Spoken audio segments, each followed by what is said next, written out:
Hi viewers, welcome to our channel. ప్రస్తుతం మనతో పాటు ప్రముఖ పొలిటికల్ అనలిస్ట్ ఇమ్మంది రామారావు గారు ఉన్నారు. వారితో ఒకసారి మాట్లాడదాం. సార్ నమస్కారం. సార్ నమస్తే. సార్ వైసీపీ ఈ ఎలక్షన్స్లో ఓడిపోయినప్పటికీ వాళ్ళకి 11 స్థానాలు మాత్రమే వచ్చినప్పటికీ 40% ఓటింగ్ షేర్ అయితే ఉంది సార్. అయితే ఇప్పుడు జనసేన టీడీపీ ఆ ఓట్ షేర్ పైన దాన్ని దెబ్బ కొట్టే ప్రయత్నం చేస్తున్నట్టుగా తెలుస్తున్నారు సార్. అంటే ముఖ్యంగా జనసేన కూడా 40% ఓట్ షేర్ని తమ వైపు కానీ తిప్పుకుంటే వచ్చే ఎలక్షన్స్ నాటికి యూజ్ అవుతుంది అన్న వేలో వెళ్తున్నారంట. మరి 40% ఎలక్షన్ ఓటింగ్ షేర్ని ఏ విధంగా తమ వైపు తిప్పుకునే ప్రయత్నాలు చేస్తుంటే ఎటువంటి వ్యూహాలతో మరి పవన్ కళ్యాణ్ గారు రచిస్తున్నారు సార్? ఆ వార్తలు అయితే వైరల్ అవుతున్నాయి. మీరేం చెప్తారు సార్? ఇప్పుడు ఈ మూడు పార్టీలలో పవన్ కళ్యాణ్ తాలూకు పాత్ర ఎక్కువగా ఉంది. ఎందుకంటే చంద్రబాబు నాయుడు గారికి ఈ ఎన్నికలు చివరి ఎన్నికలు. కొన్నాళ్ళ పార్టీని కొనసాగించవలసిన అవసరం వస్తే ఆ కొనసాగడానికి ఈ వైఎస్ఆర్సీపీ నాయకులందరూ తోడుండాలి. ఇక్కడ తెలుగుదేశం పార్టీ వాళ్ళని దగ్గర తీసుకోడు ఎవరు, పవన్ కళ్యాణ్.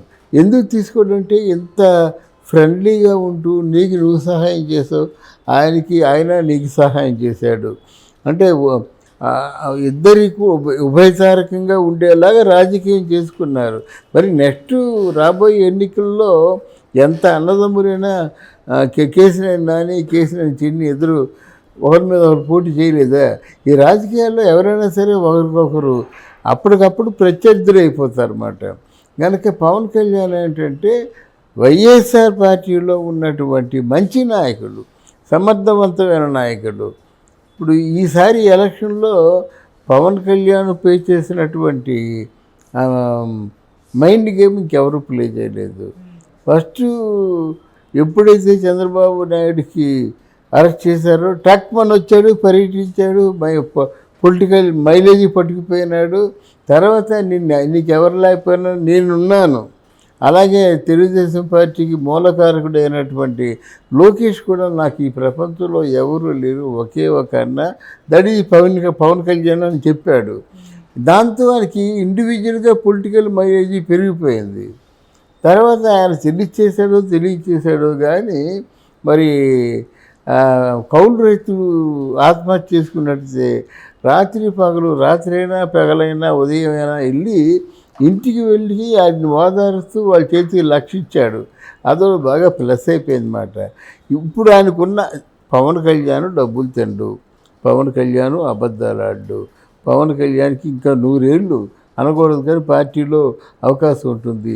ఇది బాగా ఎస్టాబ్లిష్ చేసుకున్నాడు.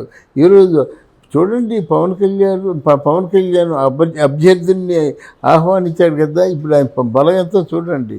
చాలామంది ఇక్కడ వైఎస్ఆర్సీపీ టికెట్లు తీసుకుంటారన్నమాట. టికెట్ అంటే కార్యకర్తలుగా చేరిపోతారు.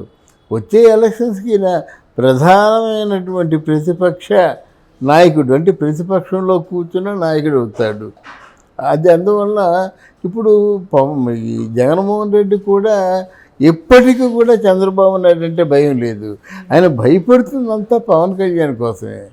అంటే నేను చేయగలడు, ప్రాణానికి తెగించాడు. నా ప్రాణం ఎంత ప్రాణం అంటున్నాడు.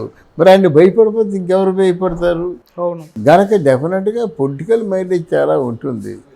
ఒకవేళ ఇక్కడ ఎవరైనా ఒకవేళ రాజకీయంగా ఎదిగినట్టయితే ఈయన సెంట్రల్లో మంచి కీలకమైన మినిస్టర్ పదవి కొడతాడు. కానీ ముందు నువ్వు పుట్టిన రాష్ట్రానికి, నువ్వు పుట్టిన దేశానికి బాగా అపరిష్కృతమైనటువంటి అంటే వాగ్దానాలకు కూడా అది నిలబెట్టే పరిస్థితి నీకు ఉంటే వచ్చేసారి నువ్వే సీఎం. ఇది నా ఆలోచన. నీకు ఓటు వేయనని ఎవరు చెప్పరు, నీ ఓటు తప్పకుండా వేస్తారు. తర్వాత ఆయన చేసిన పొరపాట్లు కూడా ఇప్పుడు చెప్పుకోవాలి. ఇది పవన్ కళ్యాణ్ గారు కూడా నోట్ చేసుకోవాలి. ఆయన చేసిన పొరపాట్లు ఏంటంటే ఎవరైతే ఆరోపణంగా ఉండి నిన్ను పిఠాపురంలో నిలబెట్టి నిన్ను గెలిపించడానికి శక్తియుక్తులు ప్రదర్శించారో ఆయన పేరు తలచటం లేదు, ప్రజలు గమనిస్తున్నారు. ఎవరైతే వీర మహిళలు కూడా చాలా కష్టాలకి నష్టాలకి దాడులకి ఆ యాక్సిడెంట్లకి అన్నిటికీ బలైపోయినటువంటి వీర మహిళల్లో కొంతమంది మంచి స్పీకర్స్ ఉన్నారు. వాడిని నువ్వు తలచుకోవటం లేదు. తర్వాత ఇక్కడ ఆ, మనం వాగ్దానాలు ఎవరికి? ఈయన పేరు మన వంగవీటి రాధాకి ఎవరు చేయనటువంటి కీలకమైన పదవి వంగవీటికి రాధాకి ఇస్తా ఉన్నారు. అది ఇంతవరకు అనౌన్స్ చేయలేదు. అనుకుంటారు కదండి, ఏమిట్రా mister Varma you will be the first MLC అన్నారు. మరి ఎందుకైనా ఫస్ట్ ఎమ్మెల్సీ కాలేదు? అది ఎంత బేడ మైలేజ్ ఇస్తుంది? చంద్రబాబు నాయుడు సాక్షాత్తు చెప్పాడు, వర్మ గారు మా తాలూకు క్యాబినెట్లో you will be the first MLC అని అనమాట. అది లేదు. వంగవీటి రాధా లేడు. తర్వాత మూడోది ఏంటంటే ఇక్కడ రఘురామకృష్ణరాజు. అప్పుడు వాళ్ళు అంటే జగన్మోహన్ రెడ్డి దగ్గరికి వెళ్ళి షేక్ హ్యాండ్ ఇచ్చి చెవిలో ఏదో చెప్పడం డెఫినెట్గా ఏదో రహస్యం అయి ఉంటుంది. లేకపోతే అన్నీ చెప్పొచ్చు కదా, అబ్బాయి ఏమీ లేదు, ఏదో ఫ్రెండ్లీగా పలకరించాలని చెప్పినప్పుడు కూడా దానికి పవన్ కళ్యాణ్ అమాయకుడిగా ఉన్నాం అనుకున్నాం, కానీ చాలా తెలివిగా సమాధానం ఇచ్చాడు రఘురామకృష్ణరాజు గారు. కాబట్టి అన్ని తిట్లు తిట్టినా, అన్ని దెబ్బలు కొట్టినా పెద్ద మనసు చేసుకొని వెళ్ళి పలకరించాడు, కానీ మాకు ఆ ధైర్యం లేదని చెప్పాడు రాజకీయంగా. అంటే ఇట్లాంటి వాతావరణంలో మార్పులు రాకూడదు. మీరు ఎందుకు ఆయన వాళ్ళు చేస్తున్నాడో తెలీదు, నువ్వేం వాళ్ళు చేస్తున్నాడో తెలీదు, ఎవరికి చేత కానీ అంటే మీకు ఆచరించలేని వాగ్దానాలు మీరు ఎందుకు చేయడం? చేసినట్టయితే ఎన్టీ రామారావు గారు చేయండి. మీరు ప్రమాణ స్వీకారం చేయగానే వర్మ గారిని పిలిపించండి, అయ్యా ఇది ఇవ్వబోతున్నాం. అలాగే మన రాధా గారిని పిలిపించండి, ఇలాగ ఇవ్వబోతున్నాం. ఇది ఉండాలంటాను నేను. అది లేకుంటుంటే అంతర్గతంగా సొంత కుంపటి పెద్ద అయిపోద్ది. అందులో ఈ ముగ్గురు పవర్ఫుల్ వాళ్ళు. వర్మ పవర్ఫుల్, రఘురామకృష్ణరాజు పవర్ఫుల్, తర్వాత ఈయన ఎవరండి, వంగవీటి రాధా. వర్మ, రఘురామకృష్ణరాజు, వంగవీటి రాధా. ఆ పవర్ఫుల్ మనుషులను ఎందుకు పక్కన పెట్టేస్తున్నారు?